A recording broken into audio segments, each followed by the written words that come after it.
Hey guys, welcome back to Paulies Sleepers, Week 12, NFL DraftKings Tournament Picks. I'm your host, Paul Lundgaard. Thanks for joining us. We've had a great season. Let's recap what's going on here for this week. I gave you some Thursday lineups, and we decided to do cash games and double ups on the Thursday slate just to do something a little different on the advice of Jackson and Jeremy. And two of the three hit for me. My lineup might or might not hit for you. I happened to get in with 36 other people that had low scores.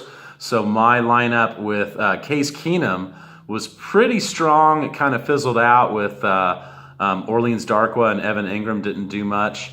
So that scored 128. I cashed with it. You might or might not have. Jackson's was the best lineup at 143 with the double Chargers running back stack, which was weird that worked because they only got 10 points each, but just the rest of that lineup was so strong. That one definitely cashed for you. Unfortunately, Jeremy's lineup did not cash. Just too many skins. I was worried about the skins in that game with their offensive line woes and talked to everybody about that. You win some, you lose some, but Jeremy definitely knows what he's doing. I've missed on plenty of lineups too, as you guys well are aware.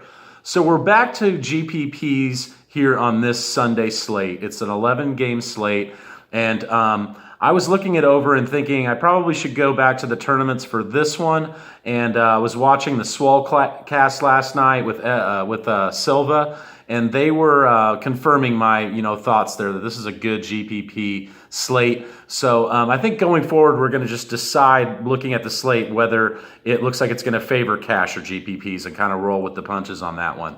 Also, we're hoping to, in the future, next year, have a website with these lineups posted so you guys don't have to just write this stuff down as you're listening to me.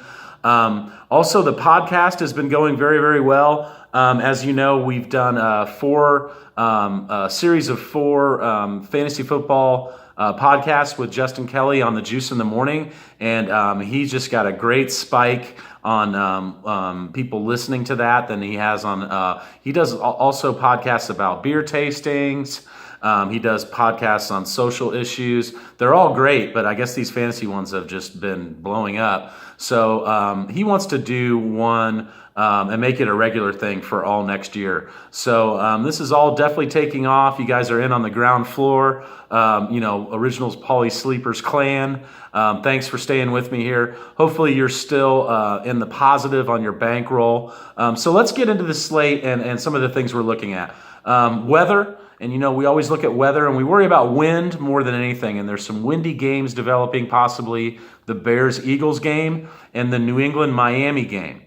We also look at implied point totals. Which of these games are going to score more? The Titans-Colts game is looking to be high scoring. The New England-Miami game, as long as the weather doesn't affect that too much. And then the Rams-New Orleans game, I think, is the big game on this slate.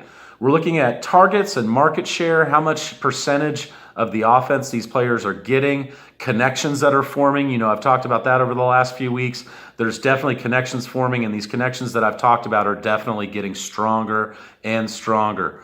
Running backs as home favorites is a very, very strong thing that we look at. I would much rather pay for a running back if he's at home, and then even stronger if the implied Vegas odds are for the team to win at home. That means the running back's going to get more opportunities at the end of the game. Also with DraftKings, we want running backs that are involved in the passing game, so we get those PPR totals. That's why some of these guys are just dead money on these tournaments, and I don't play them because they don't catch balls. That's why Alvin Kamara is just so awesome because he does both, and he's actually more involved in the passing game. We'll talk about him more later. Injuries that we're tracking. Devontae Freeman is out for the second week. It was his third concussion this year, and sometimes that takes some time. He said, I'm ready. As soon as they clear me, they said, no, you're not ready. So that's huge for Tevin Coleman. They've been trying to get this Ward guy involved a little bit the past couple weeks. And he's not getting it done. So Coleman's going to get probably 70% of the running back share in this game. And the implied Vegas total is for Atlanta to win this game handily. So we like Atlanta's D, and we like Tevin Coleman. He's 6,500, which is higher than you'll usually see for him, but I think DraftKings priced him appropriately with, I think they, were planning on Devontae Freeman being out. J.D. McKissick is a huge Paulies sleeper this week. Some of you probably don't know who he is. It's okay. But he's 3,700. He's going to be the lead back for Seattle this week. And San Francisco, dating back to week 1 of last year, has averaged giving up a ranked PPR running back. So the running back that opposes them is on average the 6th best that week. That's just huge, especially for a guy that's 3,700. His snap count's going up. He does catch passes, 5 or 6 or 7 balls a game. He probably only get about 10 rushes, but he'll probably catch a lot of passes, and I think he's in a smash spot. San Francisco's run D is just horrible. Mariota with his rushing ability, we like. Cam Newton with his rushing ability, and Tyrod Taylor, and Jacoby Brissett. These are players that we really like this week because they can give you the running totals too. Cam Newton is 2015 Cam right now. That's liable to change at any given moment, as we know. But for right now, he's rushing. He's rushed for 50, 60, 70, 80, and 90 yards in his last 5 games with 2 rushing touchdowns. You're paying for a quarterback and getting a free RB2 on the side. He's only priced at 6,600 this week. I think that is just amazing. The New York Jets defense has been kind of slowly losing ground. So I think he's in a great spot too. Robert Woods is out with migraines for the second game in a row. Something for you guys to think about in season long next year in your drafts. I mean, he's obviously a great player in a great offense, but kind of a Percy Harvin situation right now where his migraines can actually keep him out of the game. I've never had a migraine. I don't know how bad it could be, but I've heard they can be bad. Obviously bad to keep a player out of 2 football games. It's so huge. But that increases Cooper Kupp's value and Sammy Watkins as well. And like I said before, that's going to be a big, big game. The other big thing about this New Orleans game is a lot of people might fade Jared Goff because he's going to have like a red 5 next to his name, which is like saying that the New Orleans D is the 5th best passing D to go against. So that's a player you don't want to play. But the reality is, if you look between the numbers, Marshawn Lattimore, who I've talked about a lot this year, is the number 1 ranked cornerback in the league, which is amazing. He's a rookie. He's having the best rookie season since Champ Bailey at the position. He's out this week. Also, the guy that plays opposite him, the number 2 cornerback that they have, is out this week. Okafor for them, which is their defensive end pass rush specialist, is out this week. So 3 big pieces to their offense are missing, so they're going to be vulnerable. This game is going to smash. People are going to be off of Jared Goff. And this is a good week for us to jump in there. If you can get on a player that blows up and does well at a very low ownership, that increases your chances of winning these tournaments. And through my research, I found out that Jared Goff is the most common denominator among millionaire lineups this year. There's more millionaire lineups with him in it than any other player at any other position. So let's play a lot of Jared Goff this week. What do you think? So also Tampa Bay, their number 4 graded run-stopping defensive end is out, so that increases Tevin Coleman's value. Miami's number 1 graded run-stopping D, according to Pro Football Focus, is out, so that increases Dion Lewis. And yes, I said play Rex Burkhead last week, and so did the rest of the fantasy community because he was really cheap. Well, he fumbled early in that game, and when you have 17 active running backs on the roster, that's a joke, obviously, but he got benched. So Dion Lewis, it's his show right now, and the implied blowout there is they say that New England is going to win by 17 points, according to Vegas. So Dion Lewis is in a smash spot at 4,800. No one's talking about T.Y. Hilton this week. He's at home, and he's in against a bad secondary in the Tennessee Titans. Remember 2 weeks ago when I said play T.Y. Hilton? He was the number 1 point scorer that week, and he won us a lot of money. I'm on him again. Yes, he's $1,900 more this week, so he's not cheap anymore, but at $6,700, he's a great tournament play. I wouldn't play him in cash, but that's one of the reasons why we're playing tournaments this week. Kenny Stills with Matt Moore throwing the ball It's just one of the most unbelievable connections that we've seen in recent years. This is one of the connections that I've been talking about. And thank God that Cuddy's going to sit with a concussion, because Kenny Stills has scored 7 touchdowns in the last 7 games that Matt Moore has started. It's unbelievable. The one game he went without a touchdown, he had like 7 for 65. In another game, he scored 2 to make up for that 0. And in all the other 6 games, dating back to week 12 of last year, he scored every single time. Last week, like 8 for 170 and a touchdown. So he's cheap at 4,800. We really like Cooper Kupp at 5,000 too, because Robert Woods is out. 2 defenses this week we're going to focus on is the Eagles and the Falcons. Last week we did the Eagles and the Chargers. They both smashed. On Thanksgiving, we did all Chargers. They smashed. So this week we've got the Eagles at home in a possibly windy game against Mitchell Trubisky and the Bears. They're second in the league in turnovers. Trubisky's going to throw picks. There's probably going to be some defensive scoring here. At $3,600, I was almost going to play 100% them, and then I decided to do a little bit of Falcons, and then I'm going to do one with the Browns, and I'll explain why, and I'll hear in a little bit. Tyler Kroft is going against Cleveland, who is like the second worst team in the league against tight ends. He's only $3,900, so we're going to employ Tyler Kroft, the Tomb Raider, this week. Jack Doyle got 17 last time he played the Titans, and he's a target monster, and that's one of those connections. So at $4,500, we like a lot of Jack Doyle.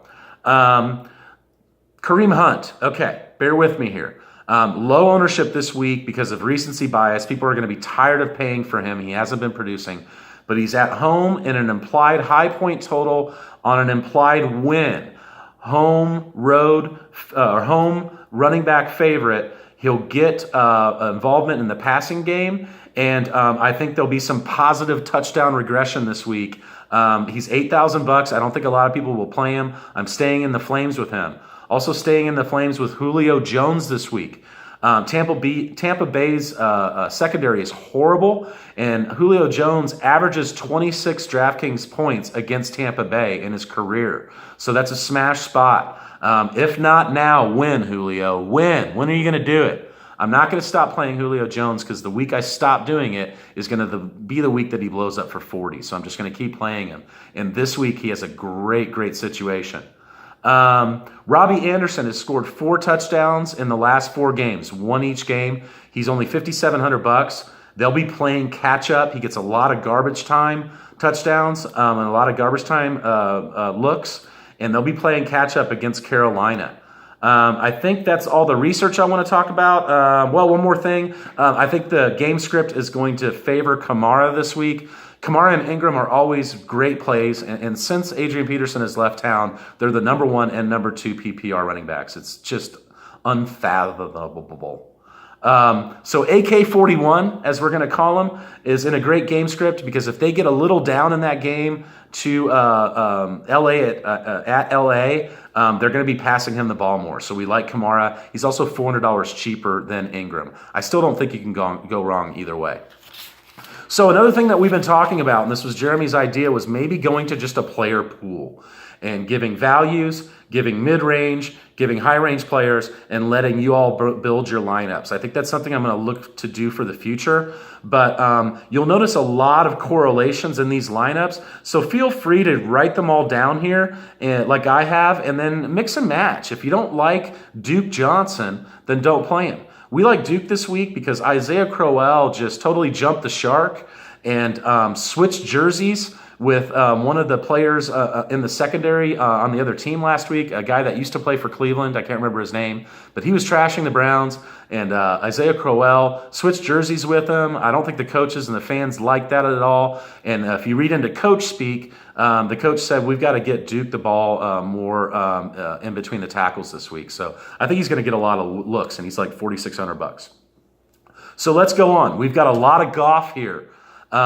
So let me do my non-Goff lineups. We're going to do Brissett with Kamara, J.D. McKissick, T.Y. Hilton, Julio Jones, Cooper Kupp, Tyler Kroft, Danny Amendola, and the Eagles D. Okay, lineup number 2, we're going to do Matt Ryan with Kareem Hunt, Duke Johnson, Brandon Cooks, Julio Jones, Kenny Stills, Tyler Kroft, Tariq Cohen, and the Eagles D. Then let's do a little Cam Newton with Todd Gurley, J.D. McKissick, Corey Davis, Cooper Kupp, Kenny Stills, Jack Doyle, Kareem Hunt, and the Eagles D. Then let's do some Tyrod Taylor with Kareem Hunt, Christian McCaffrey, Robbie Anderson, Zay Jones, Mohamed Sanu, George Kittle, Alvin Kamara, and the Eagles D. We'll do one more Taylor with Tevin Coleman, Kareem Hunt, T.Y. Hilton, Mohamed Sanu, Kenny Stills, Jack Doyle, Duke Johnson, and the Eagles D. Got to do one with Marcus Mariota, so let's do him with Todd Gurley, Duke Johnson, Robbie Anderson, Doug Baldwin, T.Y. Hilton, George Kittle, Larry Fitzgerald, and the Browns D. Let's do one more Cam with Kareem Hunt, Christian McCaffrey, Julio Jones, Kenny Stills, Sammy Watkins, George Kittle, Duke Johnson, and the Eagles D. Now let's go on to all our Goff stacks. I got 4 of them. Jared Goff with Tevin Coleman, Alvin Kamara, Julio Jones, Cooper Kupp, Kenny Stills, Jack Doyle, J.D. McKissick, and the Falcons D. Jared Goff with Kareem Hunt, Alvin Kamara, Robbie Anderson, Cooper Kupp, Kenny Stills, Jared Cook, J.D. McKissick, and the Eagles D. Jared Goff with Todd Gurley, Christian McCaffrey, Robbie Anderson, Cooper Kupp, Kenny Stills, Tyler Kroft, Duke Johnson, and the Eagles D.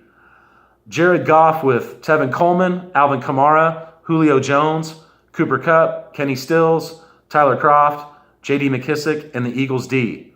And then the last one is Jared Goff with Tevin Coleman, Alvin Kamara, Cooper Kupp, Michael Thomas, Sammy Watkins, Tyler Kroft, Dion Lewis, and the Falcons D. So lots of lineups there. Like I said, you can mix and match. You'll notice there's a lot with Stills and Kupp. So you might want to separate those guys. I like them both, so I played them a lot together. I also like Dion Lewis a little bit more than I played him now that I'm looking at everything. So I might move him into a few more lineups. If you guys think that's too much J.D. McKissick, get him out of there, and you could put D.D. Westbrook in there in his place. There's also some cheap tight ends you can move in there pretty easily. So like I said, mix and match and make some of these lineups your own. It's got to be no fun to just play all the lineups I give you and just regurgitate them. It's got to be more fun to maybe come up with your version of this. And if you come up with a version of these lineups that hit big, please comment and let me know that you came up with one better than me. Try to beat the expert. And I'm no expert. I just put a lot more time into this than you guys do. So look for me on the Juice in the Morning podcast. You can find that anywhere where you get your podcasts. That will drop tomorrow about 10:30. We're also going to have Jackson Mears on the podcast tomorrow. He's been dying to get on there. Subscribe to my channel here. It's Paulies Sleepers. If you click on the bell, you'll get a notification when I drop a video. I'll probably drop a few videos in the off season just to talk about some things, but then we'll get going at the beginning of next year. Also, just to let you guys know, after week 16, I'm done. I don't play fantasy football in week 17. It's just crazy. There's a lot of scrubs out there, and I don't play fantasy football in the playoffs. When my fantasy football season leagues are over, I just pick up the clicker and I actually watch football, and I don't think about fantasy football. So we've got a few more weeks left, and then we're done. A little bit of a longer video this week, but thanks for staying with me. And I hope you guys win some money tomorrow. I'll drop a minute video tomorrow around 11 or 12 if there's any last minute inactives that we need to talk about. Like last week, Robert Woods with his headaches. Sorry, Woods, but come on, man. Let's get in there. Take a Tylenol or something. All right, see ya. Bye.